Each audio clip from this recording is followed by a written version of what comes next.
God, church. Praise the Lord. क्या एक खूबसूरत बात है मेरे प्रियो की एक बार फिर से प्रभु ने हमको एक खूबसूरत दिन दिया है कि हम उसकी आराधना करने पाए, स्तुति करने पाए, प्रशंसा करने पाए, उसके नाम को बुलंदियों पर उठाने पाए। आइए जल्दी से हम इस आराधना को शुरू करेंगे, अपनी आंखों को बंद करेंगे और हम प्रार्थना करेंगे। पिता परमेश्वर, हम आपके सम्मुख आते हैं। हम धन्यवाद देना चाहते हैं खुदावन आपका। आप महान महान महान परमेश्वर हैं और आपके जैसा और कोई परमेश्वर नहीं जो कि अद्भुत कार्य को करता है। हम धन्यवाद देना चाहते हैं खुदावन गुज़रे हफ्ते की तमाम आशीषों के लिए जो कि आपने हमको दी। हर पल जो आप हमारे साथ में रहे, दुष्ट की हर एक युक्ति को आपने फेल करके अपने आनंद, अपने छुटकारे से भरा। हम आपका धन्यवाद देते खुदावन कि आप हर पल हमारे साथ में रहे और हमारी हर एक आवश्यकता को आपने अपनी आसमानी भंडार से पूरा किया।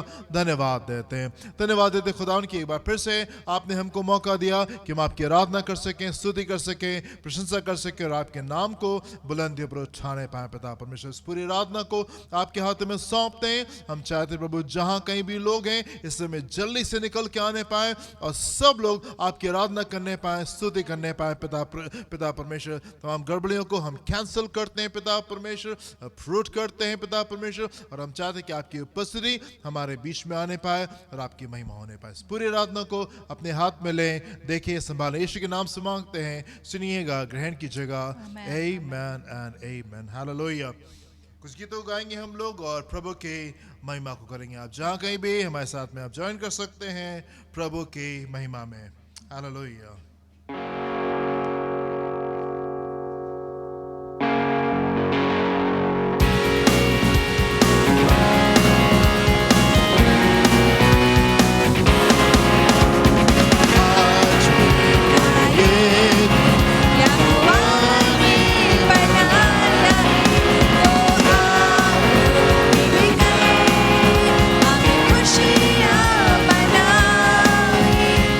आज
कुशल मंगल हो।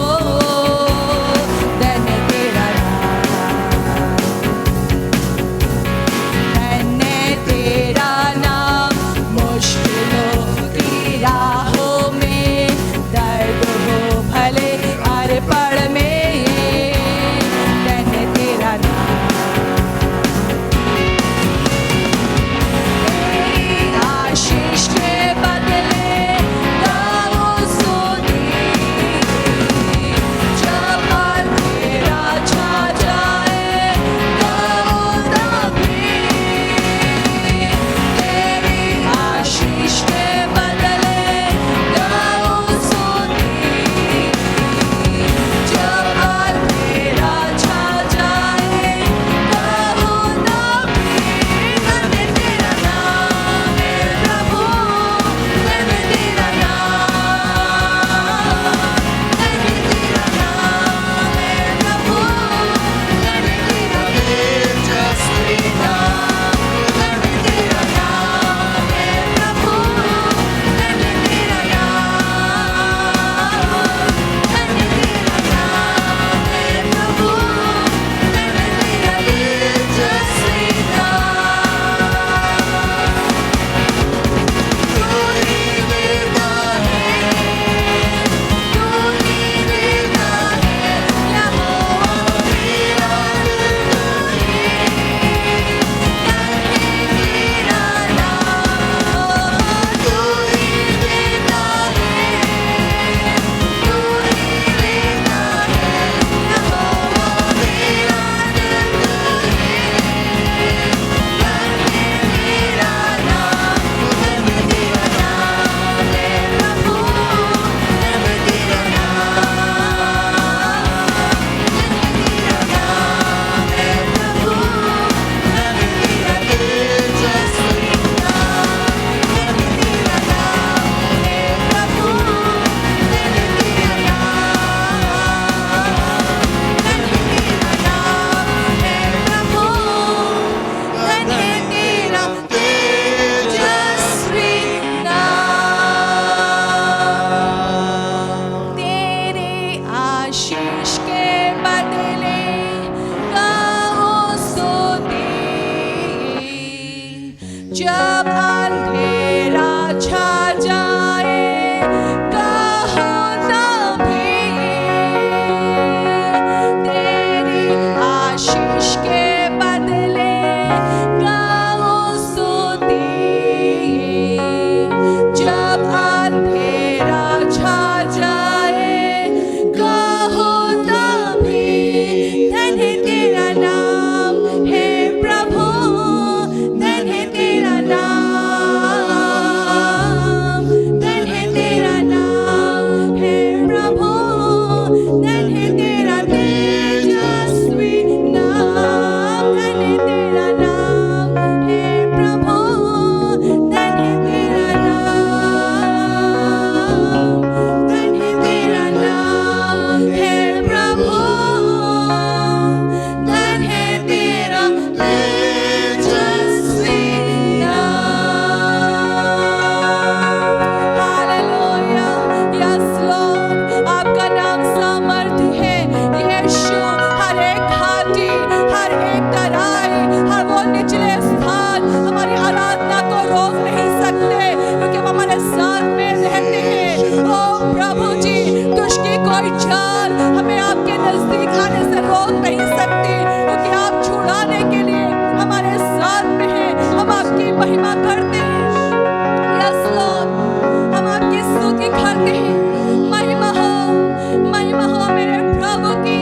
कोई घाटी वो हमें दबा नहीं सकती, कोई अंधियारा हमें ढांक नहीं सकता, क्योंकि उजियाला देने के लिए यीशु हमारे साथ है। उजियाला देने के लिए और रोशनी देने के लिए, हमारे मार्ग को ज्योतिर्मय करने के लिए ओ यीशु हमारे साथ है। हम आपकी स्तुति करते हैं यीशु, हम आपकी महिमा करते हैं।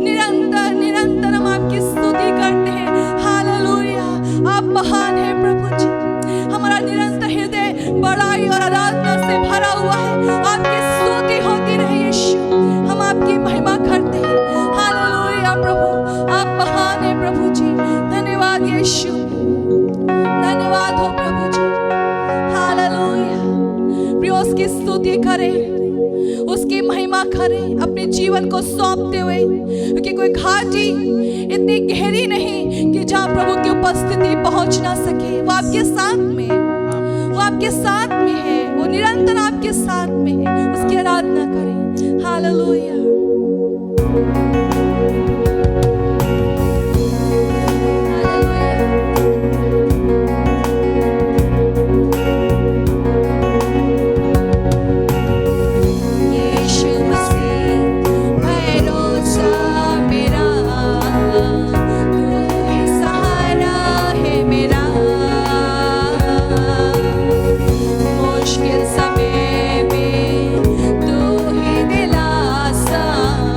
साथ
हम धन्यवाद करते हैं, हम धन्यवाद करते हैं कि आप हमारी मदद करते हैं कि हम आपके सम्मुख आ सके, आपके निकट आ सके, आत्मा सच्चाई से आपकी आराधना कर सके, आपको महिमा दे सके। प्रभु, अपने मन से हम विश्वास करते और अपनी जीभों से अंगीकार करके कहते हैं, यीशु मसीह आप हमारे प्रभु हैं, हमारे जीवन के, हमारे परिवार के, हमारे लोगों के आप प्रभु परमेश्वर हैं, जो सदा हमारा उद्धार करते हैं, जो सदा हमारी प्रार्थना को सुन के हमें उत्तर देते हैं, जो सदा हमें चंगा करके हमें खड़ा करते हैं। अपने प्रभु यीशु की हम आराधना करते और पिता अपने जीवनों को, अपने सारे प्रियों को हम आपके हाथ में सौंप देते हैं।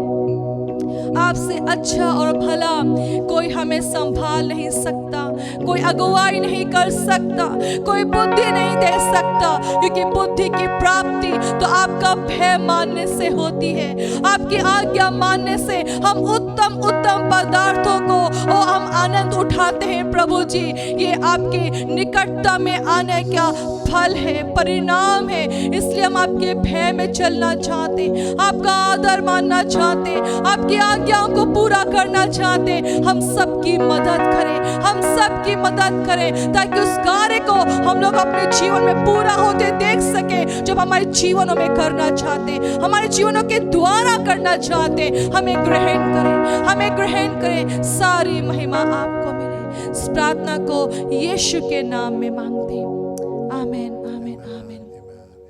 प्रियो, उत्साहित रहे, क्योंकि परमेश्वर के अधिकार में, नियंत्रण में सारी बातें हैं, सारी बातें हैं, और उसके पास में हमेशा हमारे लिए उत्तम बातें हैं। हमेशा हमेशा हम कई बार हम उम्मीद को छोड़ देते हैं, पर यदि आप अपने प्रभु को जानते हैं, यदि आप अपने यीशु को प्रभु करके स्वीकार आपने किया है, तो आपके जीवन के अनुभव हमेशा से आपको ये बताते चले आए हैं कि जहाँ हमारा दिमाग चलना बंद हो जाता है, वहाँ से वहाँ पर उन्हीं परिस्थितियों में परमेश्वर अद्भुत कामों को करने की सामर्थ्य रखते हैं। वो बहुत बुद्धिमान और समझदार परमेश्वर है। उसके पास में सदैव आपके लिए उत्तम योजना और उत्तम बातें, उसमें मगन रहें, मगन रहें, क्योंकि यही हमारे लिए सही है, क्योंकि वो हमारा प्रभु परमेश्वर है, वो हमसे बहुत प्रेम करता है। Hallelujah, hallelujah. Amen, amen, amen, hallelujah. Thank you Jesus.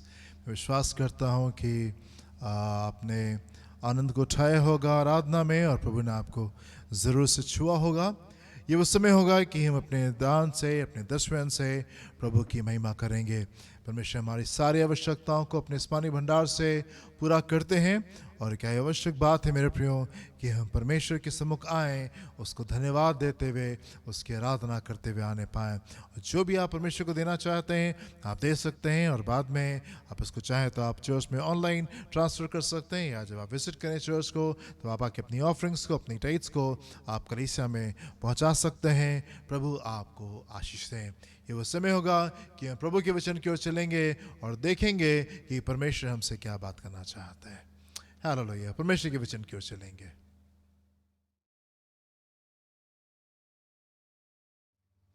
परमेश्वर के वचन की ओर चलेंगे और हम लोग देखेंगे निर्गम और उसका 3रा अध्याय, उसके 7 से 10 पद तक के। Exodus chapter 3 versus 7 to 10। फिर यहोवा ने कहा, जी। मैंने अपनी प्रजा के लोग जो मिस्र में हैं उनके दुख को निश्चय देखा है, जी। और उनकी जो चिल्लाहट परिश्रम कराने वालों के कारण होती है उसको भी मैंने सुना है, जी। और उनकी पीड़ा पर मैंने चित्त लगाया है। इसलिए अब मैं उतर आया हूँ कि उन्हें मिस्रियों के वश से छुड़ाऊं और उस देश से निकाल कर एक अच्छे और बड़े देश में, जिसमें दूध और मधु की धाराएं बहती हैं, अर्थात कनानी, हित्ती, एमोरी, परिज्जी, हिब्बी और यबूसी लोगों के स्थान में पहुंचाऊं। इसलिए अब सुन, इस्राएलियों की चिल्लाहट मुझे सुनाई पड़ी है, और मिस्रियों का उन पर अंधेर करना भी मुझे दिखाई पड़ा है। इसलिए आ, मैं तुझे फिरौन के पास भेजता हूँ कि तू मेरी इस्राएली प्रजा को मिस्र से निकाल ले आए। जी, मेरे प्रियो, कई बार हम लोग परमेश्वर के वचन के इस हिस्से के ऊपर मनन कर चुके हैं और खूबसूरत बातों को हम यहाँ पे सीख चुके हैंगे। एक बार फिर से परमेश्वर के वचन के इस हिस्से को देखेंगे और आज इसको थोड़ा सा फर्क तरीके से देखेंगे।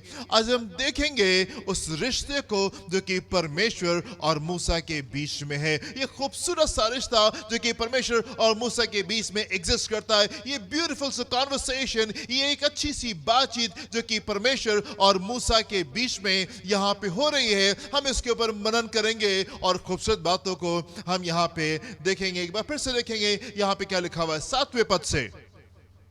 फिर यहोवा ने कहा, जी, मैंने अपनी प्रजा के लोग हाँ, जो मिस्र में हैं, जी, उनके दुख को निश्चय देखा उनके है। दुख को निश्चय देखा ना। और परमेश्वर मूसा के पास में आते हैं और मूसा से कहने, देखो मैंने अपने लोगों के दुखों को देखा। इस्राएल जो है वो गुलामी में है और इस्राएल जो है वो परमेश्वर को पुकार रहा है, प्रभु हम पे दया करें और हमको इस गुलामी से आप बाहर निकालें। इस्राएल की प्रार्थनाएं परमेश्वर के सम्मुख बैठी, परमेश्वर के सम्मुख पहुंची हैं और परमेश्वर यहाँ पे कह रहे हैं कि मैंने अपने लोगों के दुखों को देखा है, मैंने उनकी चिल्लाहटों को सुना है और मैं उनके बारे में कंसर्न्ड हूं और मैं चिंतित हूं। I have seen, I have heard and I am concerned about them. और मैं उनके लिए चिंतित हूं और अब मैं आ गया हूं उनको बचाने के लिए। और मूसा अब तुम जाओ और जा करके मेरे लोगों को वहां से छुड़ा करके लेके आओ।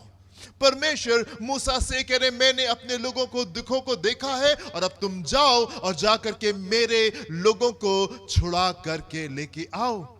And that is all.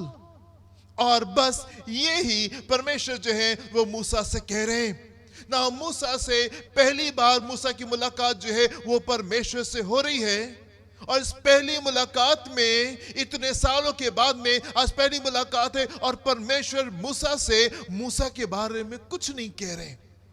परमेश्वर मूसा से मूसा के बारे में कोई बात नहीं करे। परमेश्वर मूसा से सिर्फ इतना कह रहे हैं कि मेरे लोग दुखी हैं, मेरे लोग परेशान हैं, वो प्रॉब्लम में है। मैंने उनकी चिल्लाहट को देखा है, मैंने उनके प्रॉब्लम को देखा है और मैं अब तुमको भेज रहा हूं कि जा करके मेरे लोगों को वहां गुलामी से निकाल करके लेके आओ। परमेश्वर मूसा से मूसा के बारे में कोई बात नहीं कर रहे हैं। मूसा के जीवन के अपने स्ट्रगल्स हो सकते हैं, उसके अपने संघर्ष हो सकते हैं, उसके जीवन में हो सकता है कुछ दुख हो, उसके जीवन में हो सकता है कुछ निराशाएं हो, उसके अपने कंसर्न्स कुछ हो सकते हैं। लेकिन परमेश्वर उन कंसर्न्स को एड्रेस नहीं करे। परमेश्वर मूसा की चिंताओं के बारे में, मूसा के संघर्षों के बारे में मूसा से कोई बात नहीं कर रहे, मूसा से कोई बात नहीं करें। आप सोचे अगर आप मूसा की जगह पे होंगे, 40 साल से आप भेड़ बकरियों को चरा रहे हैं, अपने परिवार से अलग हैंगे और परमेश्वर को पुकारे, प्रभु मेरे लोगों को आप वहां से रिहा करें। एंड आफ्टर 40 लॉन्ग इयर्स परमेश्वर से आपकी मुलाकात हो रही है और परमेश्वर आपसे आपके बारे में कोई बात नहीं कर रहे। परमेश्वर मूसा से मूसा के बारे में कोई बात नहीं कर रहे। मूसा की जिंदगी के अपने स्ट्रगल्स हो सकते हैं, उसकी अपनी प्रॉब्लम्स होंगी, उसके हिस्से की अपनी चीजें होंगी, राइट। और परमेश्वर उसके बारे में कुछ बात नहीं कर रहे, कुछ बात नहीं करें। अगर आपकी मुलाकात परमेश्वर से हो, अगर अचानक से एकदम से परमेश्वर आपके सामने आ जाए, आपको क्या लगता है परमेश्वर को आपसे क्या बातचीत करनी चाहिए? What would you expect God? आप परमेश्वर से क्या एक्सपेक्ट करेंगे कि वो आपसे बोले? और अगर आपको मौका मिले कि परमेश्वर से आमने सामने आप कुछ बात करें, तो आप वो क्या बात होगी जो आप परमेश्वर से कहेंगे? वो क्या चीज होगी जो आप परमेश्वर को देख के परमेश्वर से कहेंगे? पिछले हफ्ते मेरी मुलाकात एक जन से हुई और वो मुझसे कुछ यूं कहने लगे कि परमेश्वर मेरी मुलाकात अगर हो जाए तो मैं उनसे कहूंगा, प्रभु बस मुझे एक बार आप मौका दे दिए कुछ चीजों के लिए, एक बार आप मुझे मौका दे दिए और मैं कुछ लोगों को कुछ बताना चाहता हूं, प्लीज मुझे एक बार आप मुझे मौका दे दिए। अगर आपकी मुलाकात परमेश्वर से होने पाए तो वो क्या होगा जो आप परमेश्वर से कहेंगे, और वो क्या होगा जो आप चाहेंगे कि परमेश्वर आपसे कहने पाए? अरे मेरे बच्चे, तुम तो बहुत दुखी हो, तुम तो बहुत संघर्षों में हो और सच में बहुत ढेर सारे आंसू तुम्हारे जीवन में है, बहुत ढेर सारी निराशा तुम्हारे जीवन में, और अब मत घबराओ और मैं तुम्हारे लिए आ गया हूं और मैं तुम्हारे जीवन के सारी चीजों को ठीक कर दूंगा। शायद हम चाहेंगे कि परमेश्वर हमसे ये कहें, पर आप देखें ये कितना खूबसूरत रिश्ता है, ये कितना खूबसूरत रिश्ता है जो परमेश्वर के और मूसा के बीच में एग्जिस्ट करता है कि परमेश्वर मूसा के पास में आ रहे हैं, मूसा से बड़ी विशेष बात कर रहे हैं, पर मूसा के जीवन के बारे में, उसके संघर्षों के बारे में उससे कुछ नहीं कह रहे हैं, उससे कुछ नहीं कह रहे। मूसा के जीवन में कुछ संघर्ष होंगे, मूसा के जीवन में कुछ बातें जरूर से होंगी, और परमेश्वर मूसा से उसके बारे में कुछ नहीं कह रहे हैं। मूसा की पत्नी थी, मूसा के पास में बच्चे थे, मूसा के पास में परिवार था, उसके पास में दोस्त होंगे, उसके पास में रिश्तेदार थे, वो बिजनेस कर रहा था, उसके पास में कुछ नौकर होंगे, उसके पास में मौसम था, उसके पास में अब उसके हिस्से की दिक्कतें होंगी, ढेर सारी बातें थी उसके जीवन में, जो उसके जीवन में भी कुछ प्रॉब्लम्स को लेकर के आ रही होंगी, कुछ समस्याओं को लेकर आ रही होंगी। मूसा के भी कुछ संघर्ष होंगे, मूसा के भी कुछ डिसअपॉइंटमेंट्स होंगे, मूसा की भी कुछ निराशाएं होंगी, मूसा की भी कुछ टेंशन्स होंगी, मूसा की भी कुछ प्रॉब्लम्स होंगी, लेकिन परमेश्वर मूसा के बारे में कुछ बात नहीं कर रहे। परमेश्वर मूसा से मूसा के बारे में कुछ बात नहीं करे, और हम ये देखते हैं कि मूसा नाराज भी नहीं है। मूसा जो है वो परमेश्वर से नाराज भी नहीं। प्रभु ये क्या बात है, इतने दिनों के बाद में आप मुझसे पहली बार बात करें और आप मेरे बारे में कुछ नहीं बोल रहे, आपके पास में मेरे लिए कुछ नहीं है। क्या आप मुझसे प्रेम नहीं करते?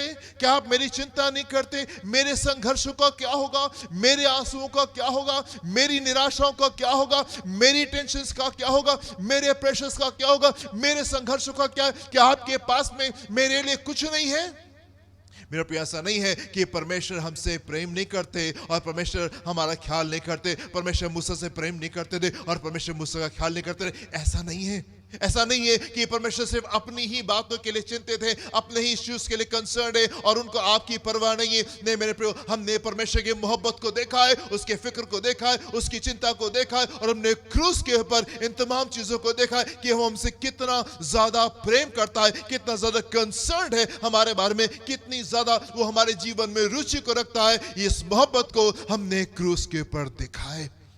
पर हम देखते हैं यहाँ पे एक खूबसूरत रिश्ते को परमेश्वर मूसा के पास में आ रहे और मूसा से बहुत विशेष बातें कह रहे हैं, पर परमेश्वर मूसा से उसके बारे में कुछ नहीं कह रहे। परमेश्वर के पास में इतनी लिबर्टी है, परमेश्वर के पास में इतनी आजादी थी कि वो मूसा से इस प्रकार से बात कर सकता था। परमेश्वर और मूसा के बीच में जो रिश्ता था वो इतना मैच्योर था, इतना परिपक्व था, इतना मजबूत था कि परमेश्वर मूसा के पास में आकर के कुछ जरूरी बातों को करके जा सकते थे बगैर मूसा के बारे में कोई बात किए। और एक खूबसूरत बात जो यहाँ पे हम देखते हैं, और वो ये कि मूसा के पास में कोई शिकायत नहीं है।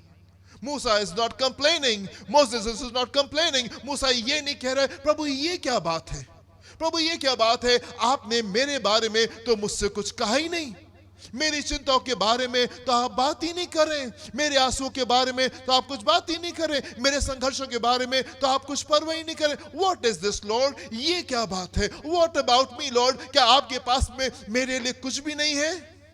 What a beautiful relationship. कितने खूबसूरत रिश्ते को हम यहाँ पे पाते हैं। मेरे प्रियो, हमको उस जगह पे आना है, हमारे रिश्ते को परमेश्वर के साथ में उस जगह पे आना है जहाँ पे हम ये कहने पाए, प्रभु आपका अनुग्रह हमारे लिए काफी है।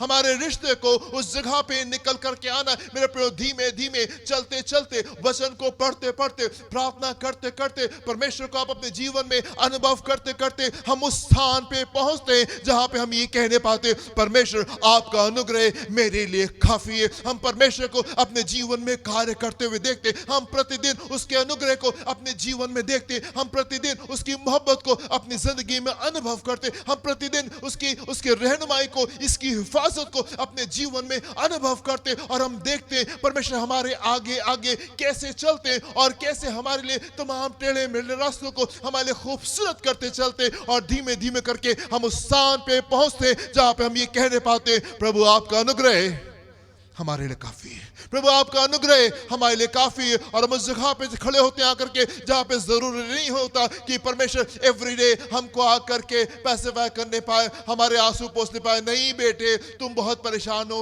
और मुझे मालूम है, और ये लो रुमाल और तुम आंसुओं को पोंछ लो। वाह, कितना अच्छा ये रिश्ता है जहाँ पे परमेश्वर मूसा से कुछ महत्वपूर्ण बातें कर रहे हैं, कुछ आवश्यक बातें परमेश्वर जो है वो मूसा से करे। हम एक पद को देखेंगे, दूसरा पत्रस उसका पहला अध्याय उसके दूसरे और तीसरे पद को देखेंगे।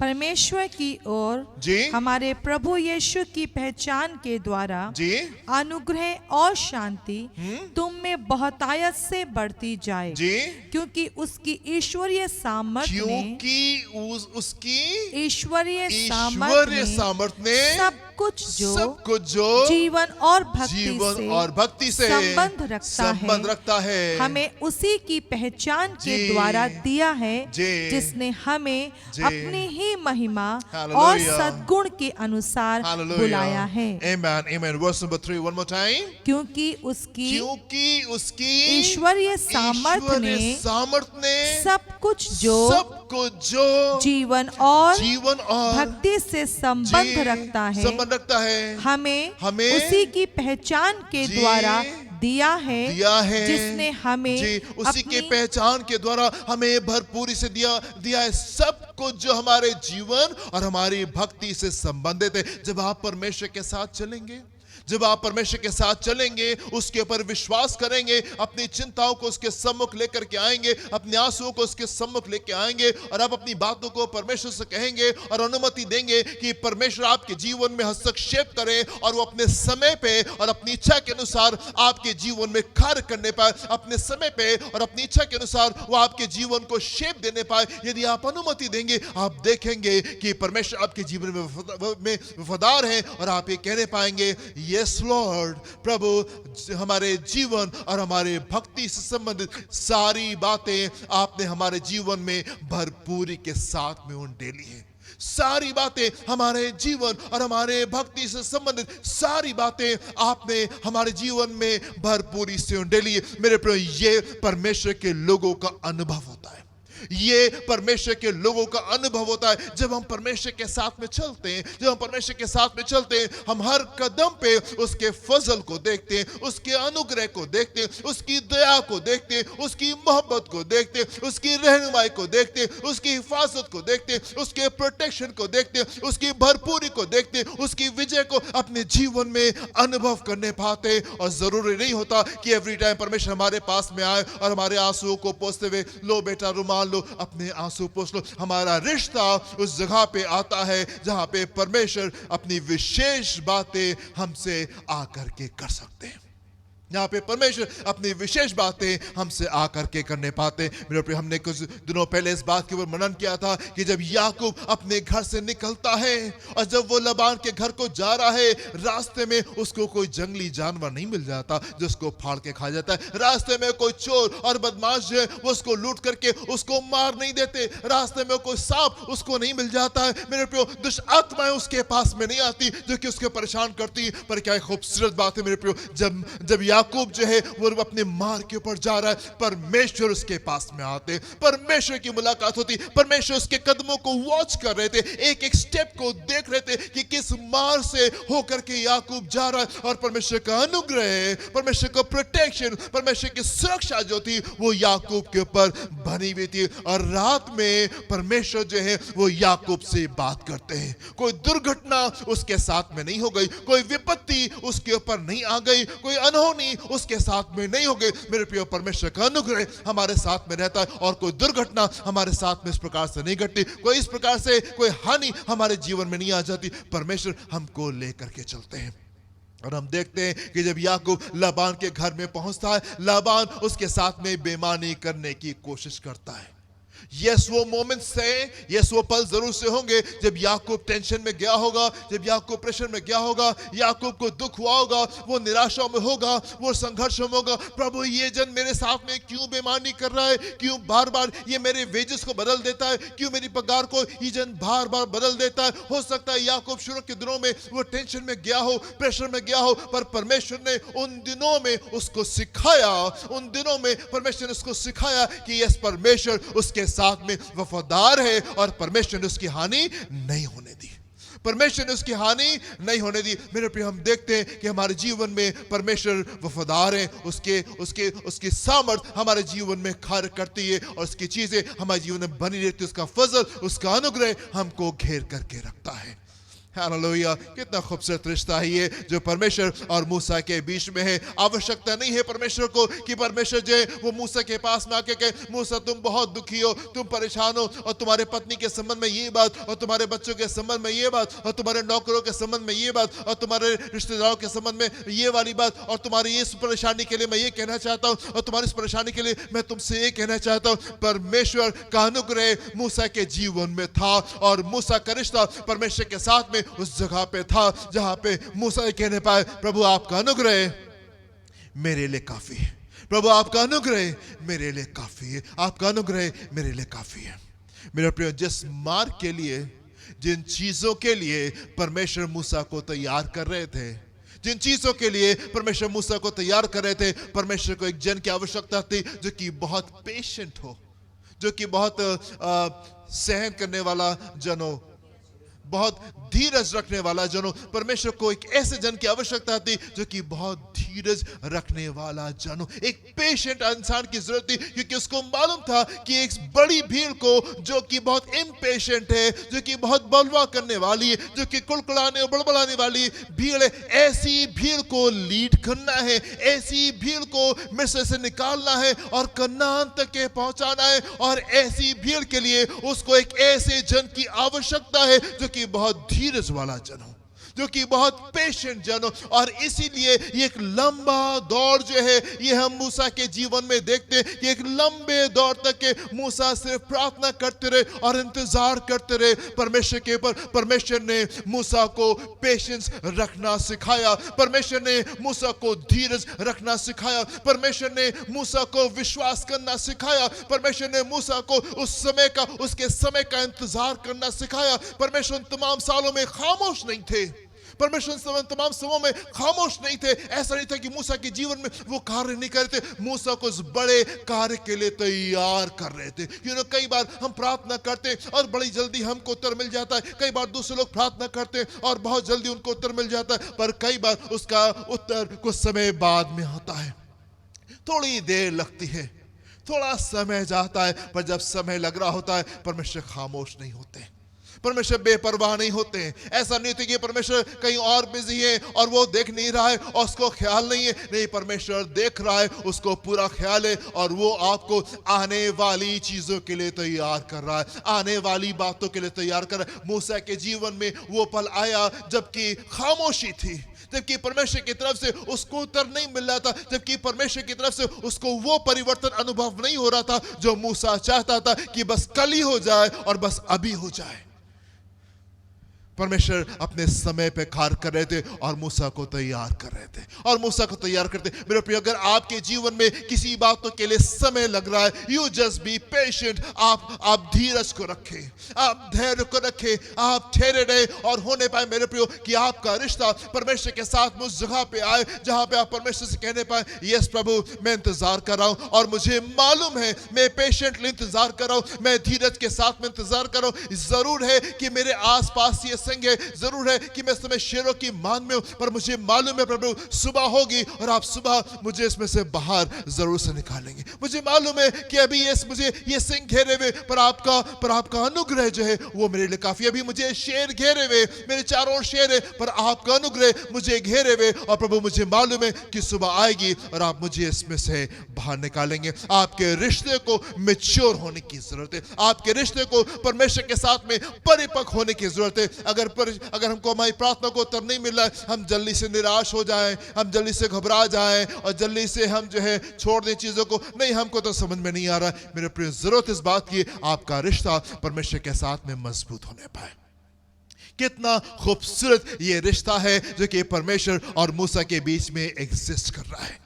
परमेश्वर मूसा के पास में आ रहे, पहली मुलाकात है, 80 साल की उम्र है मूसा की, ढेर सारे उतार चढ़ाव मूसा ने अपनी जिंदगी में अनुभव किए, बहुत से दुख उसके होंगे। और वो कैसे होगा, प्रभु मैं अपने लोगों के साथ में कभी नहीं रहा, मैं अपने माँ बाप से दूर रहा, मैं अपने परिवारों से दूर रहा, मैं अपने रिश्तेदारों से हमेशा दूर रहा और पूरी जिंदगी मेरी बीत गई उनके साथ में दूर रहने के लिए। मैंने क्या गलती की थी और मैंने क्या गुनाह किया था, प्रभु मेरा जीवन ऐसे क्यों है। मूसा के पास में भी उसके हिस्से के संघर्ष होंगे, मूसा के पास में भी उसके हिस्से के दुख होंगे, पर जब पहली बार मुलाकात परमेश्वर से मूसा की हो रही है, मूसा परमेश्वर के पास में शिकायत के साथ में नहीं है, कंप्लेंट्स के साथ में नहीं है, शिकायतों के साथ में उसके पास में नहीं आ रहा है, विश्वास के साथ में खड़ा हुआ है। और ये रिश्ता इतना मजबूत है और ये रिश्ता इतना परिपक्व है कि परमेश्वर सिर्फ उससे उसकी बात करके जा रहे हैं, सिर्फ परमेश्वर मूसा से अपनी बात करके जा रहे, जो मूसा से परमेश्वर को कहनी थी,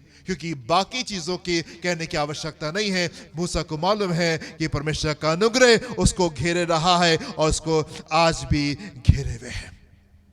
मेरे प्रियो, आपका मन व्याकुल ना हो, आपका मन व्याकुल ना हो, आप परमेश्वर पे भरोसा करते हैं और उसके ऊपर भरोसा करते रहे और ट्रस्ट करें। अगर आपके जीवन में दुख है, निराशाएं हैं, आप परमेश्वर को ट्रस्ट करें, आप परमेश्वर को ट्रस्ट करें, उसके समय के लिए आप भरोसा रखें और परमेश्वर अपने समय पे आपके जीवन में कार्य करने पाएंगे और होने पाए कि आपका रिश्ता उस जगह पे आने पाए जहां पे आपके जीवन में कंप्लेंट्स नहीं रहने पाए, शिकायत नहीं रहने पाए, जहां पे आप उसमें विश्राम करना सीखने पाए। यस परमेश्वर, जहां पे आप कहने पाए, प्रभु आप मेरे चरवाहे हैं और मुझे कोई घटी नहीं होगी, मुझे कोई घटी नहीं होगी। होने पाए कि आपका रिश्ता उस जगह पे आने पाए जहां पे शिकायतें दूर हो जाए, जहां पे आप परमेश्वर के फजल को, उसके अनुग्रह को अपने जीवन में महसूस करने पाए। हाँ प्रभु, जरूर से है कि कुछ संघर्ष मेरे जीवन में है, पर मैंने आपकी वफादारी को अपने जीवन में अनुभव किया है। इतने सालों से मैं आपकी वफादारी को अपने जीवन में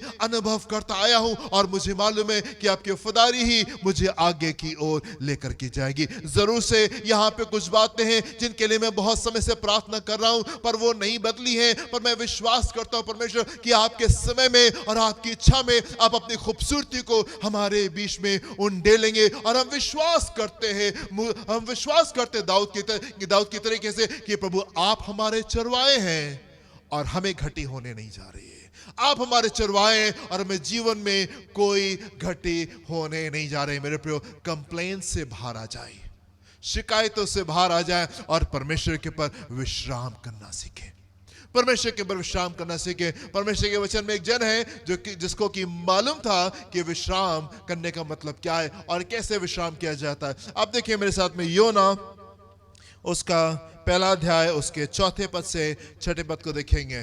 तब यहोवा ने जी समुद्र में एक प्रचंड आंधी चलाई और समुद्र में बड़ी आंधी उठी, यहाँ तक कि जहाज टूटने पर था। तब मल्ला लोग उठकर अपने अपने देवता की दुहाई देने लगे। जी ना, ये समुद्र में बहुत कस की आंधी चली हुई, तूफान चला हुआ है, जहाज टूटने के ऊपर है कि जहाज टूट जाएगा और ये सब डूबने पर है। जी तब बाकी जितने भी लोग थे वो सब अपने परमेश्वर को पुकारने लगे और वो प्रार्थना करने लगे। जी और जहाज में जो व्यापार की सामग्री थी उसे समुद्र में फेंकने लगे, समुद्र में फेंकने लगे कि जहाज हल्का हो जाए।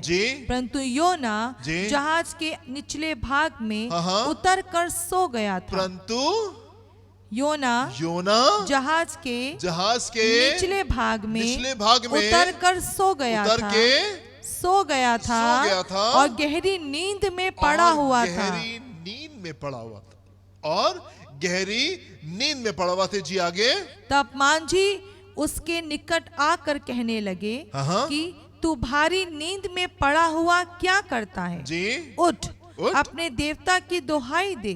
संभव है कि ईश्वर हमारी चिंता करे और हमारा नाश ना हो। और यहाँ पे हम देखते हैं कि योना नाव में है और जिस नाव में योना है, एक बड़ी तूफान आया, बहुत तकस की आंधी चल रही है, ये नाव जो है वो टूटने पर है और डूबने पे है। लोग उसको बचाने के लिए सारा सामान जो है वो नाव से नीचे फेंक रहे हैं ताकि किसी तरीके से नाव हल्की हो जाए। और हर एक जन प्रार्थना में लगा हुआ है, अपने अपने परमेश्वर को पुकार रहे हैं कि अरे प्रभु हमको बचा लीजिए, हमको बचा लीजिए। एंड परमेश्वर का जन क्या कर रहा है? What is the man of God doing? परमेश्वर का जन क्या कर रहा है? वो नीचे जाकर के आराम से सो रहा है, वो नीचे जाकर के आराम से सो रहा है। उसको मालूम है सारी चीजें परमेश्वर के नियंत्रण में है, सारी बातें उसके संपूर्ण नियंत्रण में। उसको मालूम है कि सारी बातें परमेश्वर के नियंत्रण में है। इस पे पहले पद से देखेंगे, यहाँ पे क्या लिखा हुआ है, वर्स नंबर 4। तब यहोवा ने यहोवा ने समुद्र में एक प्रचंड आंधी चलाई। प्रचंड आंधी चलाई। योना को मालूम है, योना जानता है कि परमेश्वर सारी चीजों के ऊपर अधिकार को रखने वाले परमेश्वर, सारी चीजों के ऊपर अधिकार को रखने वाले परमेश्वर है, और इसीलिए वो आराम से है, इसीलिए वो विश्राम कर आराम से जाकर के गहरी नींद में सो रहा है। उसको मालूम है कि सारी चीजें परमेश्वर के संपूर्ण नियंत्रण में है और मुझे परेशान होने की जरूरत नहीं है, मुझे परेशान होने की आवश्यकता नहीं है। मेरे प्रिय, आप भी विश्राम करना सीखें, आप भी विश्राम करना सीखें। अगर आंधी चल रही है, तूफान चल रहा है, भयानक आंधी है, चीजें टूटने पे हैं, चीजें डूबने पे हैं, मेरे प्रिय परमेश्वर के ऊपर विश्वास करना सीखें, परमेश्वर के ऊपर विश्वास करना सीखें। आपका रिश्ता उस जगह पे आए जहां पे आप परमेश्वर के ऊपर बिल्कुल कस के विश्वास करने पाए,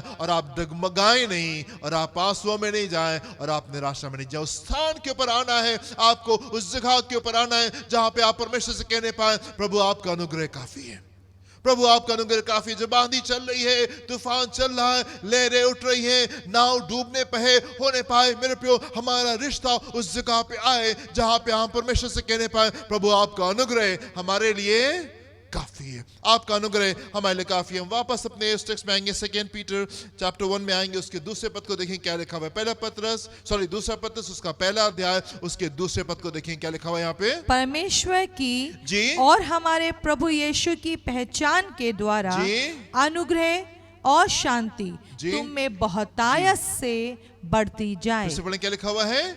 परमेश्वर की और हमारे प्रभु यीशु की पहचान के द्वारा परमेश्वर के और हमारे प्रभु यीशु मसीह की पहचान के द्वारा जितना ज्यादा आप उसकी पहचान में बढ़ते जाएंगे, जितना ज्यादा आप उसको अच्छे से पहचानते जाएंगे, आपका ज्ञान परमेश्वर के प्रति बढ़ता जाएगा। जितनी ज्यादा नॉलेज आपको परमेश्वर के बारे में, परमेश्वर की चीजों के बारे में होती चली जाएगी, तब उसका रिजल्ट क्या होगा?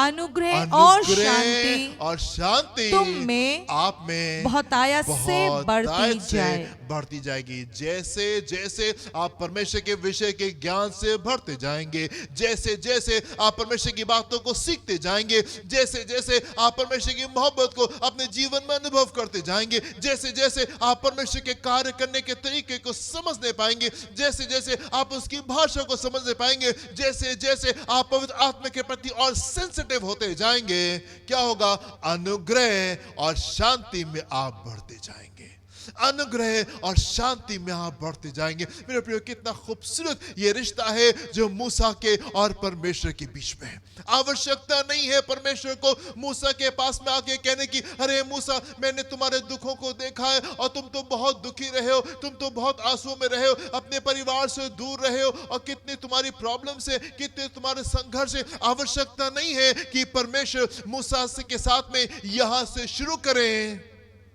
परमेश्वर मूसा के पास में आते हैं और मूसा से सिर्फ अच्छी बातें, भविष्य की बातें, इस्राएल की बातें, अपने प्लान्स के बारे में, अपनी योजनाओं के बारे में परमेश्वर मूसा से बात करते हैं, एंड दैट इज ऑल। और बस ये काफी है, और ये बस ये काफी है। मेरे प्रिय, आपका जीवन उस स्तर के पर आने पाए जहां पे आप ये समझने पाए कि उसका अनुग्रह आपके लिए काफी है, और जो कुछ भी आपके जीवन या भक्ति से संबंध रखती है चीजें, परमेश्वर ने उन चीजों को आपके लिए पहले से कर दिया है।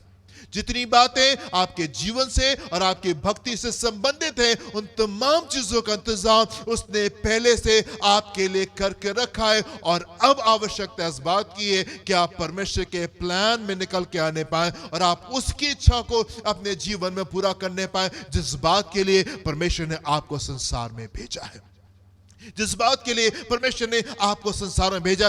परमेश्वर के लोग दो कैटेगरी के होते हैं। परमेश्वर के लोग जो होते हैं वो दो तरीके के होते हैं। एक वो लोग होते हैं जो सिर्फ रात दिन अपनी आवश्यकताओं के लिए प्रार्थना कर रहे होते हैं, अपनी चीजों के लिए, प्रभु मेरी बातें, मेरी बातें, मेरी बातें, मेरी बातें, और प्रभु को भी मजबूरी में आकर के सिर्फ उनसे उन्हीं के हिस्से की बातें करनी पड़ती। हाँ ठीक है, मैं देख रहा हूँ, तुम्हारी पत्नी को देख रहा हूँ, तुम्हारे पति को देख रहा हूँ, तुम्हारे बच्चों को देख रहा हूँ, तुम्हारे संघर्षों को देख रहा हूँ, तुम्हारे पड़ोसी को देख रहा हूँ, हाँ ठीक है, तुम्हारे बिजनेस के लिए ऐसा कर दूंगा, हाँ ठीक है, नौकरी के लिए हो जाएगा, हाँ ठीक है, ये वाली बात। परमेश्वर कुछ लोगों से सिर्फ यही इसी लेवल पे आके डील कर रहे होते हैं। पर कुछ लोग परमेश्वर के सम्मुख निकल के आते हैं और प्रभु से पूछते हैं, प्रभु आप बताइए आप मुझसे क्या चाहते हैं, आप मुझसे क्या चाहते हैं। और मैं आपकी इच्छा के लिए हूँ प्रभु, मैं आपकी इच्छा के लिए, आप हमसे क्या चाहते हैं। हम यहाँ पे वेल सेटल्ड हैं, अपने परिवार के साथ में, अपने बीवी बच्चों के साथ में यहाँ पे रह रहे, पर अगर आप कहेंगे कि यहाँ से उठो और मिस्र को वापस जाओ और मेरे लोगों को छुड़ा के वापस लेकर के आओ, तो मैं तैयार हूँ, मैं तैयार हूँ। कुछ लोग उस स्तर के ऊपर आते हैं, कुछ लोग का रिश्ता परमेश्वर के साथ में जगह पे आता है और प्रभु से कहने पाते हैं, प्रभु हम यस वेल सेटल्ड है, हम अपनी चीजों में बिल्कुल अच्छे से यहाँ पे रह रहे, हमारे पास पत्नी है, बच्चे हैं, कारोबार चीजें, और हम खुश अपनी चीजों में। पर प्रभु अगर आप हमसे चाहेंगे कि हम यहां से उठें और वापस मिस्र को जाएं और आपके लोगों को वहां से छुड़ा के लेके आए, तो yes lord we are ready, हम तैयार हैं प्रभु, हम तैयार हैं प्रभु, हम तैयार हैं प्रभु। परमेश्वर ने नए नियम में यूसुफ से कहा, मरियम को अपने घर लाने से मत डर, मरियम को अपने घर लाने से मत डर। और यूसुफ उठा और उस काम को किया जो परमेश्वर से चाह रहे थे कि वो करे, और यूसुफ उठा और उसने उस काम को किया जो कि परमेश्वर चाहते थे कि यूसुफ उन काम को करने पाए। व्हाट अ ब्यूटीफुल थिंग, कितना खूबसूरत ये बात है मेरे प्रियो। आपका रिश्ता मैच्योर होने पाए, आपका रिश्ता परिपक्व होने पाए, जो परमेश्वर हमसे कह रहे हैं, जो परमेश्वर हमसे कह रहे हैं उसको करने के लिए हम तैयार होने पाए। धीमे धीमे, चलते चलते, सीखते सीखते, परमेश्वर की चीजों को अनुभव करते करते अब्राहम उस जगह पे आता है, अब्राहम उस जगह पे आता है जहां पे परमेश्वर अब्राहम से कहते, अब्राहम उठो और अपने बेटे को जाके कुर्बान कर दो। Get up, उठो, अपने बेटे को जाके कुर्बान कर दो। एंड वेरी नेक्स्ट मॉर्निंग, और अगली ही सुबह अब्राहम उठते हैं, अपने बेटे को लेकर के कुर्बानी के लिए चला जाता है, क्योंकि उसका रिश्ता उस जगह पे मजबूत है। उसको मालूम है कि सारी चीजें मिलके भलाई ही को पैदा करती है। प्रभु आपका अनुग्रह मेरे लिए इतने साल काफी रहा है और आइंदा भी काफी रहेगा, और जो कुछ आप कह रहे हैं और जो कुछ आप कर रहे हैं वो सही है, और उसी में बेहतरी है, और उसी में उन्नति है, और उसी में शांति है, और उसी में अनुग्रह। धीमे धीमे करते करते परमेश्वर के विषय के ज्ञान में वो उस जगह के ऊपर आ गया कि उसके जीवन में अनुग्रह और शांति जो है वो ढेर सारी है। और आज अब्राहम तैयार है अपने बच्चे को कुर्बान करने के लिए। क्यों? क्योंकि उसको मालूम है परमेश्वर आपका अनुग्रह मेरे लिए काफी है, आपका अनुग्रह मेरे लिए काफी है। जो कुछ आप कह रहे हैं वही सही है, जो कुछ आप बोल रहे हैं वही सही है, जिस मार्ग से आप हमको लेकर के जा रहे हैं वही सही है। यस परमेश्वर, ढेर सारी बार आपने हमारी प्रार्थनाओं को तुरंत सुन करके उत्तर दिया है और हम आपका धन्यवाद देते। और प्रभु ढेर सारी बार हमने इस बात को भी अनुभव किया कि आपका उत्तर हमारे जीवन में बहुत समय बाद में आने पाया, और हम उसके लिए भी आपका धन्यवाद देते। और प्रभु जिन बातों का उत्तर हमको अभी नहीं भी मिल रहा, हम विश्वास करते कि आप कुछ कर रहे हैं और आप कुछ विशेष करें, अपने समय पे आप चीजों को खूबसूरत करेंगे। और जब तक हम उस मार्ग के ऊपर चल रहे हैं, जबकि हम उस मार्ग के ऊपर जा रहे हैं, अपनी विजय तक के वहां पे पहुंच रहे हैं, तब तक कि आपका अनुग्रह और शांति हमारे जीवन के ऊपर बनी हुई है। और हर वो बात जो हमारे जीवन से और हमारी भक्ति से संबंध रखती है, प्रभु आपने बहुतायत से हमारे लिए करके रखा है, बहुतायत से हमारे लिए करके रखा है।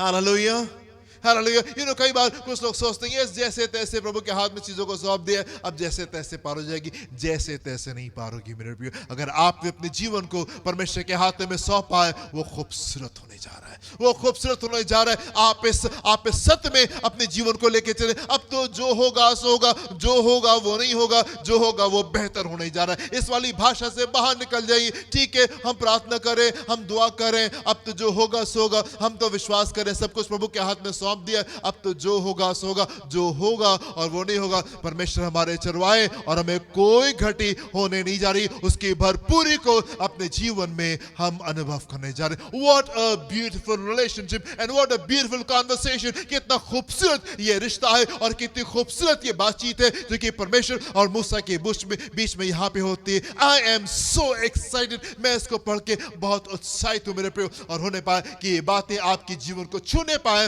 और आप उस सर के ऊपर निकल करके आने पाए जहां पे आप भी परमेश्वर को अनुमति दें, प्रभु आप मेरे जीवन में आकर के मुझसे कुछ भी कह सकते हैं। प्रभु मैं आपको अनुमति देता हूं कि आप मेरे जीवन में आके मुझसे कुछ भी कह सकते हैं, और मैं तैयार हूं, और मैं तैयार हूं। आप सोचे परमेश्वर का क्या लेवल ऑफ कॉन्फिडेंस होगा, विश्वास का परमेश्वर का क्या असर था। मूसा के ऊपर वो विश्वास कर रहा था कि अगर मूसा से जाके कहूंगा मूसा उठो और तुम इस काम को करो, परमेश्वर को मालूम था कि यस मूसा उठेगा और इस काम को करेगा। मूसा भले ही जितने बहाने क्यों नहीं बना दे, पर तमाम बहाने बनाने के बाद में मूसा उठेगा और उस काम को करेगा जिस काम के लिए मैंने उसको तैयार किया। व्हाट कॉन्फिडेंस, कितना भरोसा है परमेश्वर को मूसा में। क्या आपका रिश्ता परमेश्वर के साथ में उस जगह पे है जहां पे परमेश्वर आपके ऊपर भरोसा कर सकते हैं? Yes, can he trust you with something? क्या वो आपके ऊपर भरोसा कर सकता है कि अगर वो आपसे आके कुछ कहेगा तो क्या आप करने को तैयार हैं? क्या अगर आज वो आपसे आके कुछ कहे, ये अपनी चीजों को, जो वेल सेटल चीजें, जो कि अच्छे से स्थापित चीजें, उनको छोड़ करके तुम कुछ और करना शुरू करो, क्या हम तैयार होंगे? हालेलुया। मेरे पे शिकायतों से बाहर निकलना है, शिकायतों से बाहर निकलना है। हमारा जीवन उस जगह पे आना है जहां पे हम परमेश्वर को फुली ट्रस्ट करने पाए, पूरा भरोसा करने पाए, पूरा भरोसा करने पाए। यस परमेश्वर आप हैं, आप हैं, आप हैं। योना के तरीके से भले आंधी तूफान चलता रहे, लहरें जो उठती रहे, नाव जो है वो डूबने पर हो, हम विश्राम करने पाए परमेश्वर में। हमें मालूम है प्रभु आप सारी चीजें आपके संपूर्ण नियंत्रण में। हम समझ नहीं पाए प्रभु ये सारी चीजें आपके संपूर्ण नियंत्रण में। जैसे जैसे आपके जीवन में परमेश्वर के विषय का ज्ञान बढ़ता जाएगा, उसका अनुग्रह और शांति आपके जीवन में और भी ज्यादा बढ़ती जाएगी। हालेलुया। प्रभु आपको आशीष दें। हम आखिरी प्रार्थना में चलेंगे इस समय। हालेलुया। पिता परमेश्वर हम आपके सम्मुख आते हैं, हम आपके सम्मुख आते हैं। प्रभु आप जो कुछ करते हैं वो सिद्ध है, आपके मार्ग सिद्ध होते हैं, आपकी चीजें खूबसूरत होती हैं। प्रभु जो कुछ आप कर रहे हैं वो बेहतर है और वो अच्छा है। जिस मार्ग से आप हमको लेके जा रहे हैं वो बिल्कुल परफेक्ट है और हम चाहते हैं परमेश्वर अपने कार्य को आप हमारे जीवनों में सिद्ध करें, अपने कार्य को आप हमारे जीवन में सिद्ध करें और आप हमको वहां पे लेके आए जहां पे आप चाहते हैं कि हम होने पाए। प्रभु हम चाहते हमारे रिश्ते को आप मैच्योर करें, हमारा रिश्ता जो आपके साथ में है ये और परिपक्व होने पाए, ये और मैच्योर होने पाए, जहां पे आप आकर के प्रभु हमसे पूरी आजादी के साथ में आप कुछ भी कहने पाए। और प्रभु जबकि हम आपकी आवाज को सुनते हैं हम पूरे भरोसे के साथ में फुली ट्रस्ट करते हुए हम आपके साथ में चलने पाए। पिता परमेश्वर हमारे रिश्ते को आप मैच्योर करें, हमारे रिश्ते को आप परिपक्व करें पिता परमेश्वर। होने पाए प्रभु कि अंडरस्टैंडिंग हमारे जीवन में आने पाए कि आपका अनुग्रह हमारे लिए काफी है, आपका अनुग्रह हमारे लिए काफी। आप संभालते आए हैं और आप आइंदा भी संभालते रहेंगे। हालेलुया। हालेलुया। पिता परमेश्वर इतने लोगों ने इस वचन को सुना है, हम प्रार्थना करते हैं एक एक जन के जीवन में आपका आत्मा कार्य करने पाए और आपकी खूबसूरती उनके जीवनों में आने पाए। यीशु के नाम से मांगते हैं, सुनिएगा, ग्रहण कीजिएगा। आमीन, आमीन, आमीन। हमारे खुदावंद यीशु मसीह का फजल और अब आपकी मोहब्बत, पाक रूह की रिफाकत शराकत हमें से हर एक के साथ में अब से लेके हमेशा तक होती रहे। Amen, amen, amen. Hallelujah. God bless you, my dear friends. प्रभु आपको आशीष दे। जय मसीह की।